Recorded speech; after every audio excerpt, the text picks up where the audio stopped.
Welcome, all of you. Please take a seat. And I think we'll have a few more people joining us throughout the session and throughout the day. Welcome to this conference entitled The Future of Europe and the Transatlantic Link. My name is Katarina Tracz, and I'm the director of Stockholm Free World Forum, or Frivärd, as some of you might know us as. When the Stockholm Free World Forum was founded in 2011, we thought about what areas of focus we would limit our work to. 10 years after 9/11, the world was characterized by a sense of optimism. The Arab Spring gave hope of democratization throughout North Africa and the Middle East. The expectations on President Barack Obama were high. Wars and conflicts were perceived as something very distant and almost as something unimaginable. But despite this optimism, we chose to dedicate an area of focus to what we call threats against liberal democracy, or threats against the liberal world order. This was perceived as something very abstract, very fluffy, and few actually understood what we meant by this. 5 years later, there are few who don't understand what we mean. Some say that the liberal world order ended with the US elections last week. Others are not quite as certain. But regardless, it is clear that the open society and its ideals, the very essence of the European community and the transatlantic link, are facing some serious challenges. Over the past year, since we held this conference, the world has continued to develop in a dangerous direction. The migration crisis is still very evident, notably on and around the Mediterranean, and in countries such as Sweden that have received a lot of refugees. Europe and the United States have continued to suffer horrible terror attacks. In Syria, the Assad regime continues to murder civilians, aided by Putin's Russia, and on a scale larger than ever before. The battle for the liberation of Mosul has begun, but Daesh is still around, committing horrible acts of violence and terror within and outside of its territory. And in addition to all this, we have experienced two of the perhaps most dramatic elections in Western history: the referendum over Brexit this summer and the US presidential elections last week. The results of both these have been analyzed and commented from various perspectives, often leading up to very different conclusions. However, what everyone seems to agree on is that the level of uncertainty regarding the future of Europe, the US, and the transatlantic link has increased. How did we end up here? I think that it's necessary that we ask ourselves this question: how we came to find ourselves in the current situation. But at the same time, we cannot stop looking forward. In turbulent and uncertain times, we cannot afford to not be pragmatic and look for solutions, not for 1 second. Some, or increasingly many, say that the Western policy community is involved in too much talking, too much analysis, that looking at facts as a basis for political decision is an elitist activity taking place far away from ordinary people. Or, as pro-Brexit politician Michael Gove said ahead of the referendum, we have had enough of experts. I do not believe that there is such a thing as too many facts. On the contrary, enlightened discussion is necessary in order to have the slightest chance to solve the problems and the challenges that we are currently facing. Therefore, I am extremely encouraged to see so many knowledgeable people among you here today, as speakers and in the audience. I wish all of you a warm welcome to today's conference, and I'm convinced that despite that we might feel disencouraged, we will have an informative, honest, and fruitful discussion here today. I would also like to direct a special thank you to the partner of this year's conference, the American Embassy here in Stockholm. We at the Stockholm Free World Forum have enjoyed our partnership very much. The US Embassy has been helpful along the entire process of planning this conference. So thank you. Now, before I introduce the opening speaker of today's conference, just a few practical words. This conference is being broadcasted live. It is thus to be considered as on the record. If you would like to tweet, the hashtag is FrivConf, and it's also written on the first page of the program sheet. With that said, it is an honor for me to introduce this conference's first speaker, American Ambassador Azita Raji. Please.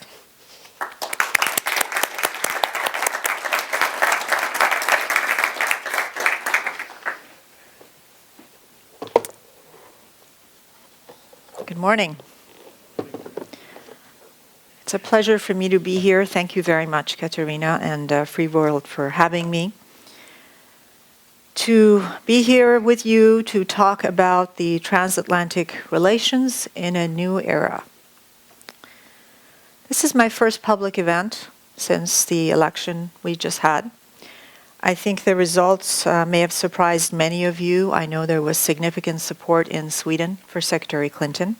But in the end, of course, we know it was Donald Trump who won the race. So let me start by congratulating President-elect Trump. As Secretary Clinton said in her concession speech last week, quote, "I still believe in America, and I always will, and if you do, then we must accept this reality and then look to the future. Donald Trump is going to be our next president. We owe him an open mind and a chance to lead. Our constitutional democracy enshrines the peaceful transition of power. This is not something we just respect, we cherish it." In addition to the presidential election, we also had elections for a third of the Senate, all of the House of Representatives, and many state and local elections across the country. Based on the outcome of this election, the Republicans have held on to the Senate and the House. Now, after 8 years of President Obama, we will have a new president who will try to implement his agenda within the system of checks and balances that our Constitution outlines.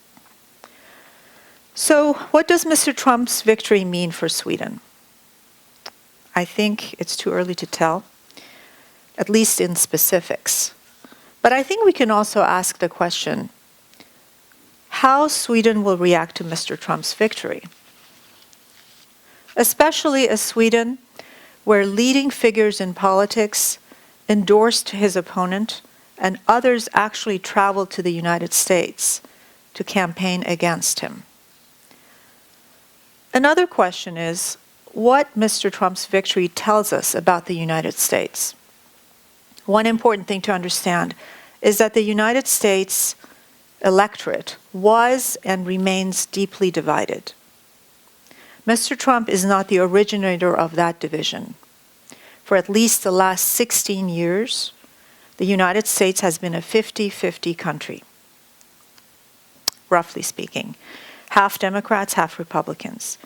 It's easy to forget that division, especially when looking at the United States from a distance or building a mental picture of the entire country from a weekend visit to New York City.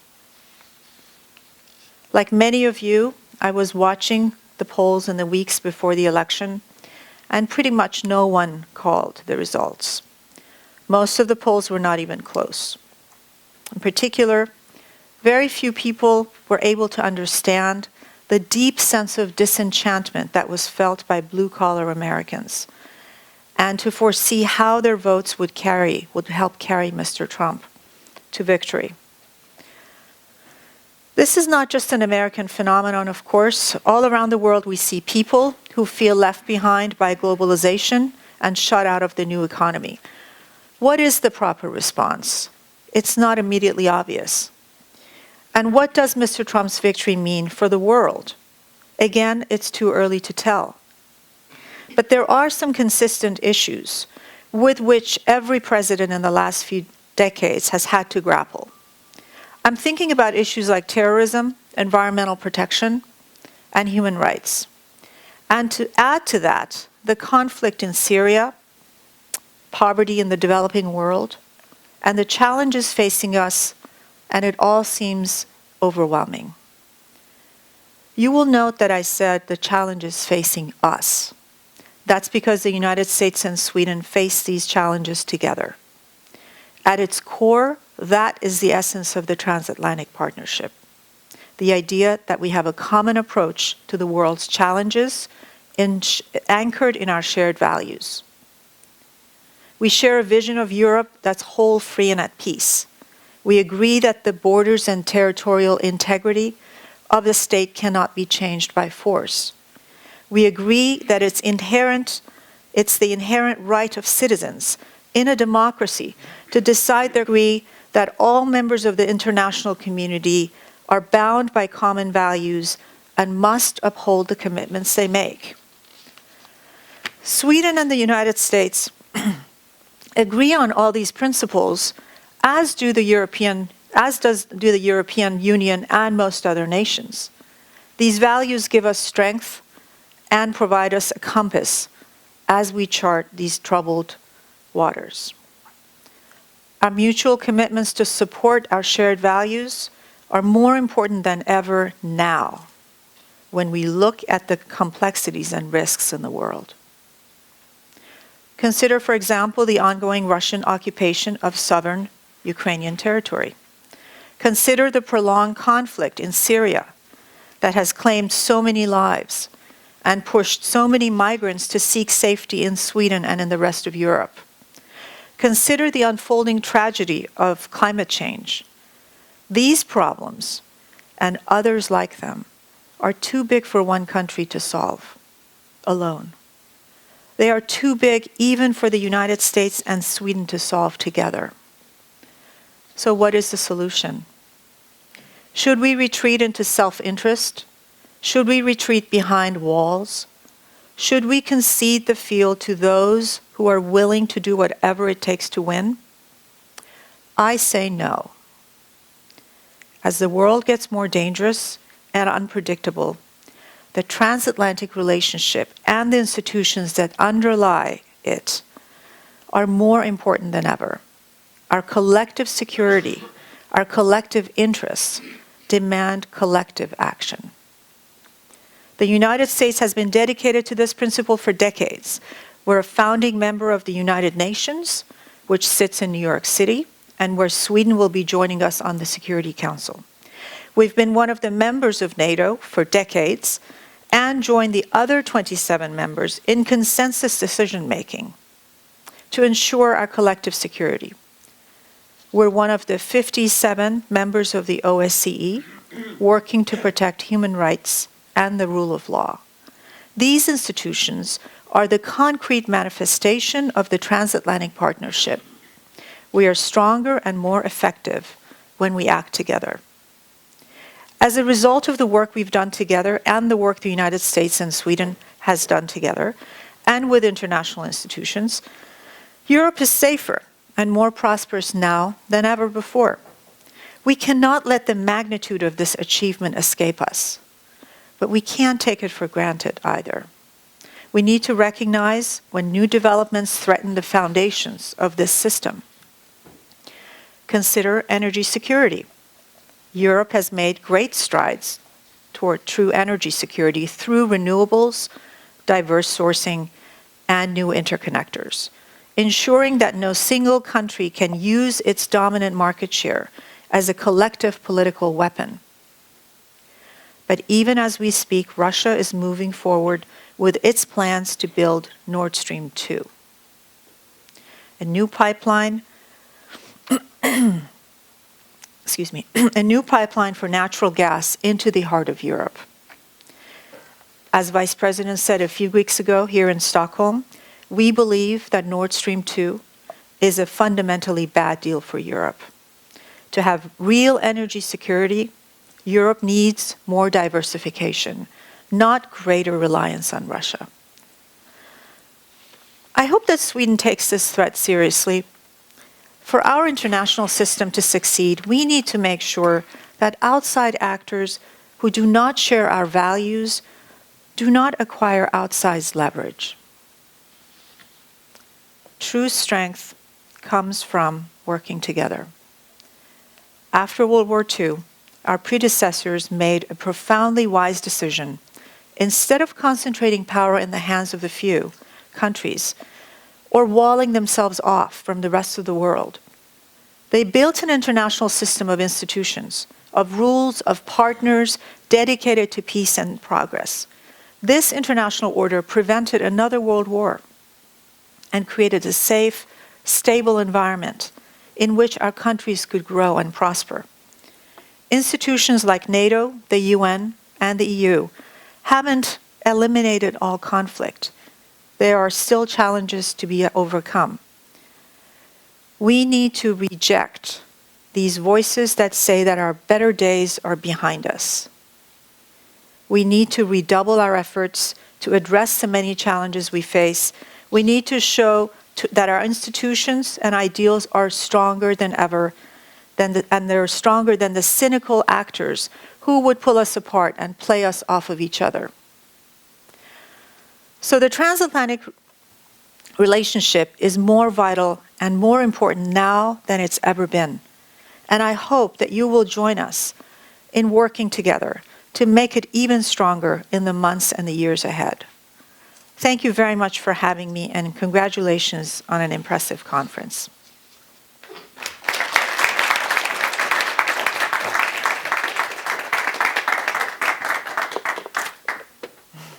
Please sit down.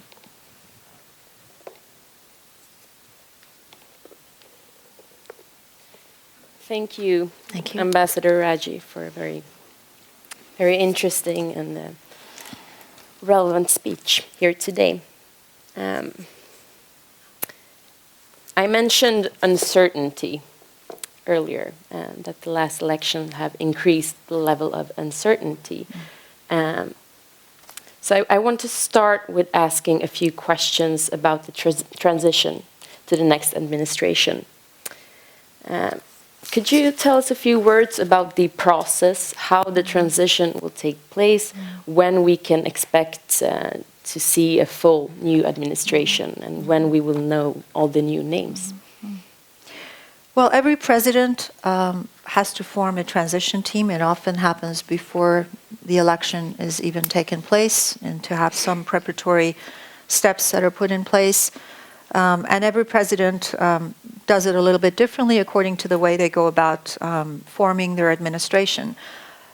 This president, I understand, has formed a transition team and has announced a chief of staff and is in the process of having a short list to form its cabinet. And after that, then there are thousands of people that need to be hired to form the new government. I don't know the time frame, and I don't think one has been set. We found out only today or yesterday about two of the names in the new administration. It will be Reince Priebus, that will be the new chief of staff, and it will be Steve Bannon, who will be the White House chief strategist. These are two very different names. Perhaps you could tell us a bit what this selection signalizes and what it means, if we can expect something from it? Well, these are people that have been involved in Brands Previous obviously was a chairman of the Republican National Committee, and the other gentleman, I understand, was a publisher or the head, I don't know the exact title of a newspaper. I think what we can expect is for the president-elect to put people in place that he's known, that he feels comfortable with in terms of his pragmatically, ideologically, and people that he thinks will work well together.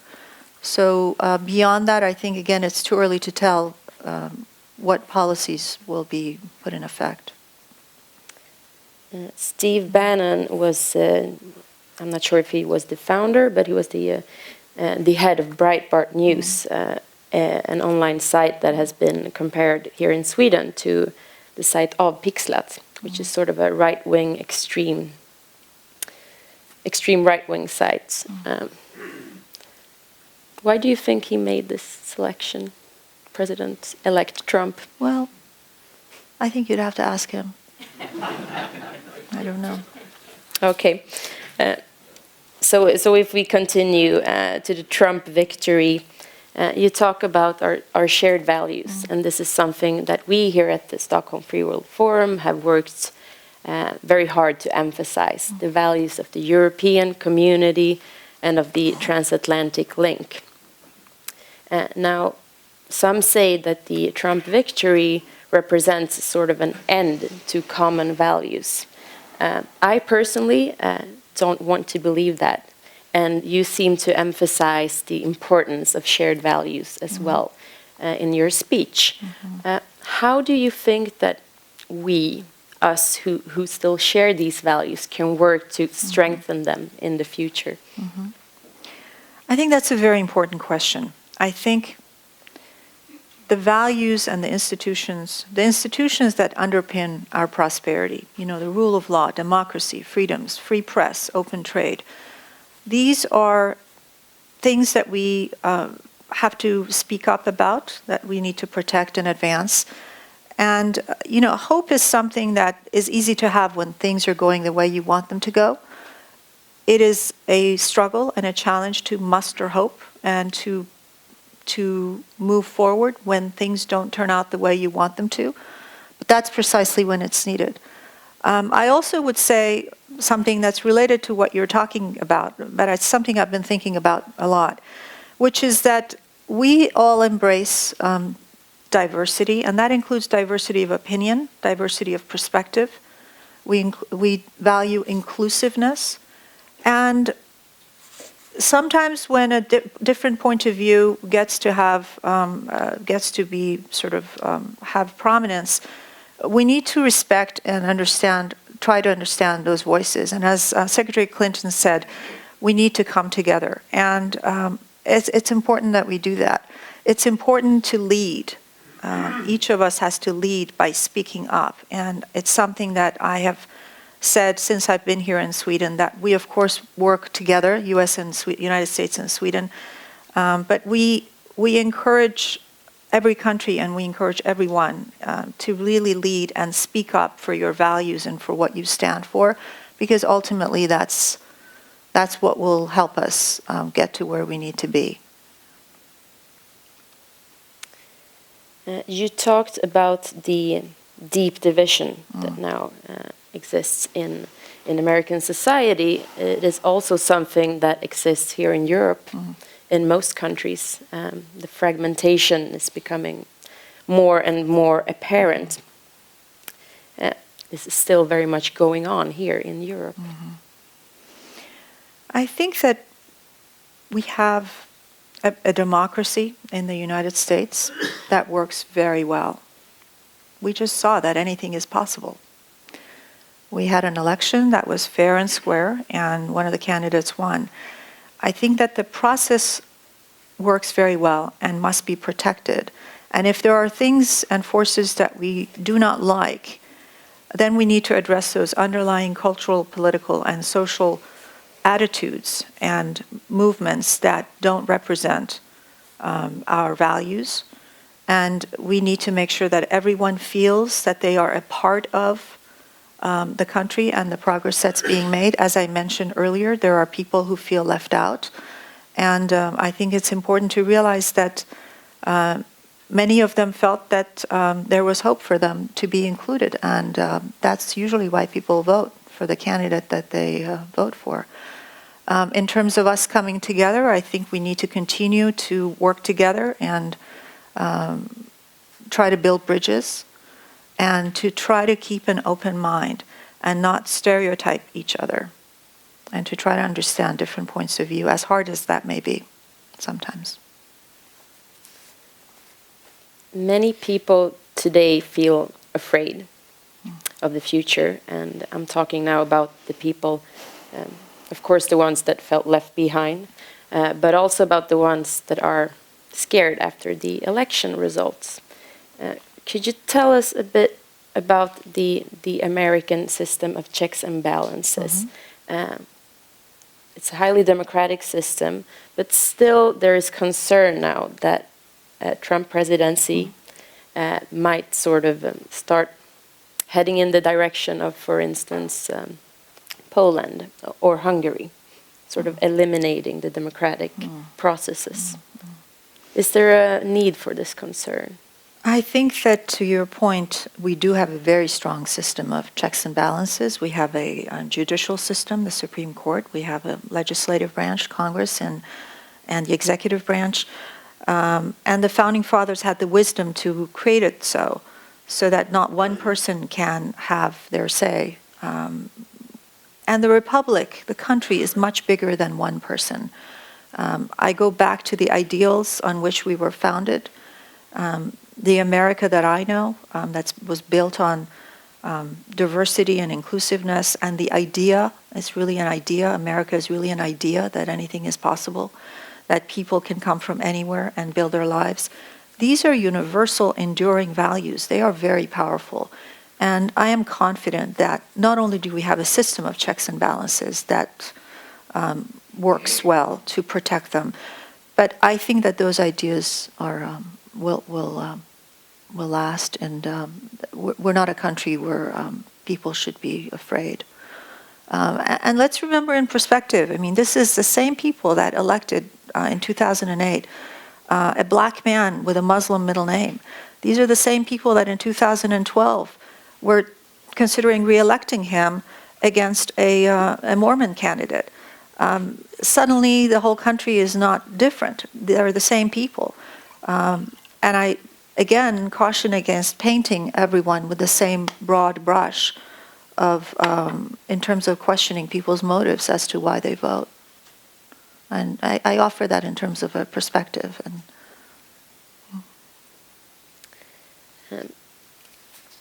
If we touch a bit upon security policy, I know that it's like many things, it's too early to tell what future policy will look like, but one thing that has been signalized is the demand for European allies to raise their defense spending. Do you think that this demand will be formalized, that there will be more push for this from Washington, and that this might in the end sort of transform NATO and what NATO looks like, what the demands for NATO allies are? Well, I think Mr. Trump had made comments about that during his campaign. It remains to be seen what he actually does. He has already said some things that are slightly different from what he said during the campaign, and I'm just stating a fact. I'm not saying that in a sort of a judgmental way. We still don't know. Of course, it's up to each country to decide whether they're going to meet that threshold. Our eyes should be on the ball of the fact that we need to come together and protect our security together. And everyone has to play their part, whatever that means. Okay, moving on to another area of uncertainty. The Swedish government, the current government, has worked to put a bilateral defense cooperation in place between the US and Sweden. The Finnish government has done the same, and these two cooperations are now in place. What do you think that the prospects for these kind of cooperations will be in the future? I think they're excellent ideas. I'm very pleased. In fact, I will be in Washington next week to continue the work that we've been doing on building this is a trip that was planned before, on building a security partnership between United States and Sweden that is now at its strongest point in our history. The SOI, the Statement of Intent that was just signed by your Defense Minister and our Secretary of Defense, points to 5 areas of cooperation that we will be focused on to promote security in the Baltic Sea region. Sweden's role in the Baltic Sea region is crucial to regional security and stability. And we appreciate what Sweden has done, not only in terms of the bilateral partnership that we have together, but also in the role that it's played as a NATO partner, the role that it plays regionally in terms of forming regional partnerships, and finally in terms of just speaking up, for example, in support of Russian sanctions against Ukraine. Russian sanctions in support of Ukraine. And we need to continue doing that, and I expect that we will. Another area where Sweden and the current administration in the US have been agreeing and where we have been working together is to promote free trade and the importance of free trade, to push for TTIP. What do you think that the prospects are for these kinds of agreements? And I'm thinking specifically of the TTIP agreements. Well, it's been a long struggle. I think that, again, I don't know what's going to happen after this election. I would say that I do know that there's a history of bipartisan support in the United States Congress for trade agreements. Beyond that, I don't know for certain what policies will take shape. I feel like every question you're asking me, I'm telling you it's too early to tell. But it really is too early to tell until we know the policy platform that the president-elect will put in place and announce. So I would like to open up the floor for questions from the audience. We have 2 microphones, and I noticed 3 questions. I will take them one at a time, beginning with our chairman, Mats Johansson.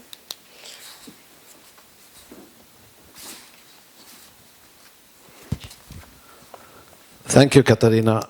I'd like to turn around the question, starting with the points I do in my article in Svenska Dagbladet today, saying that it's a great opportunity for the opposition in your country. There are 60 million voters who have just voted for Secretary Clinton. What a good platform to start talking about values and looking ahead instead of backwards. In 2 years' time, there is a new election. What is your prediction? My prediction is that in 2 years there will be a new election. But prediction, what is my prediction specifically about what? First of all, I don't predict anything. I'm not in the prediction business. And I'm not sure what specific concern. Could you, I'm sorry, elaborate your concern again? I just mean that to tell that, especially Mrs. Clinton actually won the popular vote. So, I mean, it's quite a different situation if she had lost with a big margin. Yeah. Now she's gone, but the Democratic Party is there and must come back and get some kind of new leadership. So, should we be all that pessimistic? No, I don't think it's ever a good idea to be pessimistic. But I think it's a good idea to act. 2 things. You're correct. I think this election and its outcome represents an opportunity for our country to look and see where we need to make progress, where we need to create a system where everyone feels included. where we can do more to protect our democracy and make sure that the growth that we have, that everyone can take part in the growth that the country has. So it's an opportunity to always learn from what happens, and particularly now, because we have had a big election. The other thing I would say about the popular vote, yes, she won the popular vote, but we have an electoral college system. And some people, there's always been a debate about changing that to a popular vote. There are two sides, and people have different opinions. Again, it's great that we have a democracy. We can debate these things. But, you know, it is what it is. I mean, if you win the game based on the set of rules that are set, then you win the game. And you need to accept it and move on. Thank you. We have two more questions here. The young gentleman in the middle and in the back after that. Thank you. Thank you for a very good talk. My name is Anders Gröder, and I'm from the Swedish Green Party. I'm sorry, from where? From the Swedish Green Party. Green Party. There's quite a discrepancy between what Donald Trump has said about the European and US relations, I feel, compared to the Republican Party platform, where I feel that the Republican Party platform is much more positive to the Transatlantic link, whereas Donald Trump, frankly, has been very unclear on the subject. Could you talk a little bit about how tied the president traditionally is to the party platform? That brings up the comment that we both just made about checks and balances. Of course, the president, first of all, the president has not announced his foreign policy platform. Do not confuse what he said during the election with a presidential platform. We have not heard what it is yet. But let's assume it's going to be what he talked about. He still has to govern with support of the Congress and his party. And it's a lot harder than to undo things and new. And so I would just leave it at that. I don't know what his policy-specific stated policies will be, but I think he does need the support of Congress to be able to enact some of the policies that he wants to move forward with. I mean, there's a limit to executive order. Thank you. We have a question from Niklas Rosbach from FOI, I should add. Yes, I'm with the Swedish Defence Research Agency. Thank you, Mrs. Ambassador, for your remarks. But in view of your remarks, would you say that the Swedish debate about Baltic security is too much concerned with military issues and not enough concerned with low-intensity threats like energy security, and maybe also in view of the American elections, cyber security and information warfare? Thank you. Thank you. Those are excellent points, and those are all extremely important areas. I think we need to work on all the above. What we've done in terms of, you call it military security, is crucial, and we're going to continue to build on that.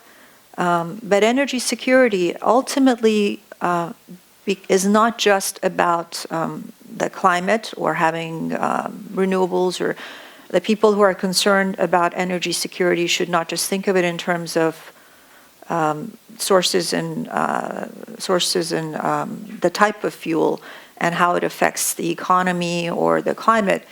Ultimately, in this case with Nord Stream 2, it is a security issue because it would allow leverage to your adversary, if you will, to have that sort of weaponizing energy, if you will, which could then later on, in ways that we are not yet confronting, but if you move 3 moves down, could be used as,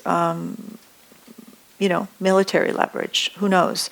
I mean, you don't want to give your enemy points, and that's kind of what it comes down to. In terms of cyber, I think that's an emerging and increasingly important threat, and I know there's a lot that's being done, and we do need to focus on that. It's actually an offensive military weapon.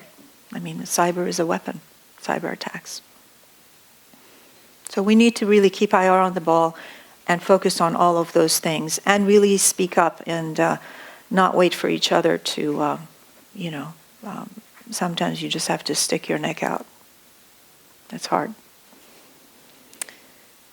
We have a question here in the front. Could we get a microphone, please? And then to the gentleman in the back. Thank you very much. Sven-Olof Petersson, retired diplomat. There's one issue that hasn't been much discussed in Sweden when it comes to the election in the US. And that is how the different white strata or groups voted in this election. And it turns out that in all groups, young, old, women, men, college educated, not college educated, there was a majority in favor of Trump. So all of a sudden, you have the Republican Party, mainly supported by the white group, and the Democratic Party, mainly supported by different ethnic minority groups. You could, of course, argue that this is good for the Democrats long term, because that means that they will have the majority in future presidential votes. But it's also a democratic problem that all of a sudden you have this racial divide between the Republicans and the Democrats. How do you view this? Well, we have always had in our history, there have been racial tensions. That continues to be the case. We still have more work to in that area, and we're not perfect, and we know that, and we say that, and we need to do work on that. I think the categorizations that you outlined are very broad and very crude distinctions in that way. I think the white people who voted for Trump, you can immediately sort of generalize and say, well, they're all racist or whatever. But remember where they came from. It's the Rust Belt. It's where manufacturing jobs have been lost in the United States. A lot of them voted based on their economic situation. And as I pointed out earlier, the way globalization has affected their well-being and their income. And the hope that they placed, whether we agree or not, in someone who could change that for them. So I think we have to be very careful as we go around talking about inclusiveness and an open mind and diversity, to not call everyone who voted for him certain something. There are elements of racism in every society. There are elements of sexism and intolerance in general. But you're talking about a lot of people who voted for him. And I hesitate to question the motives of them, even if they happen to be white. That's just my view. We have a question from the gentleman in the back. A few years ago, I had the pleasure Could you please introduce yourself? Sorry, yes. Peter Yertsen from Stockholm.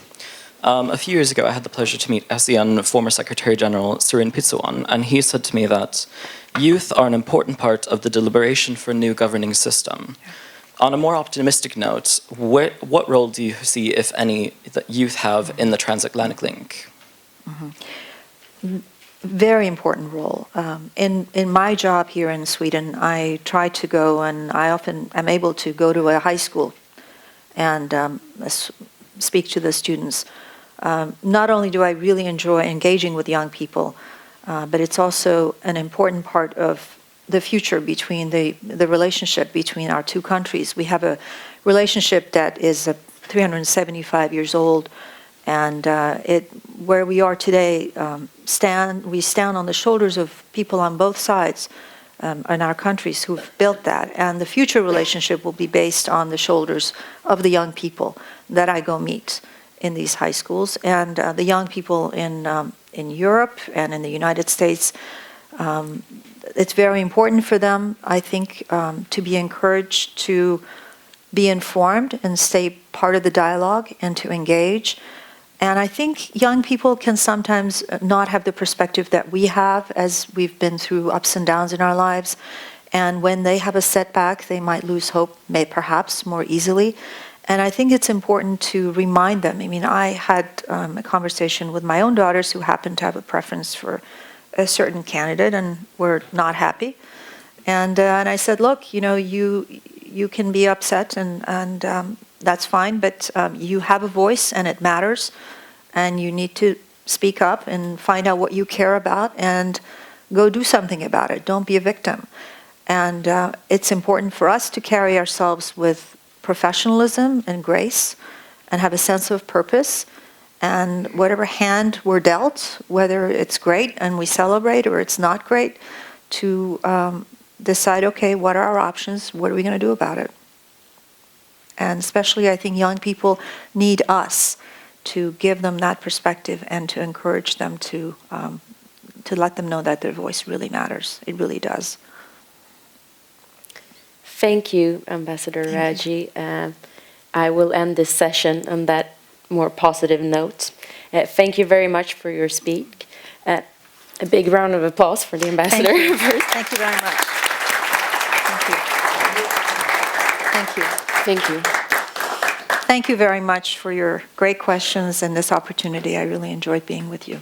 Thank you. We will take a quick leg stretcher during the 10 minutes that remain to the next panel. We will refurnish the stage.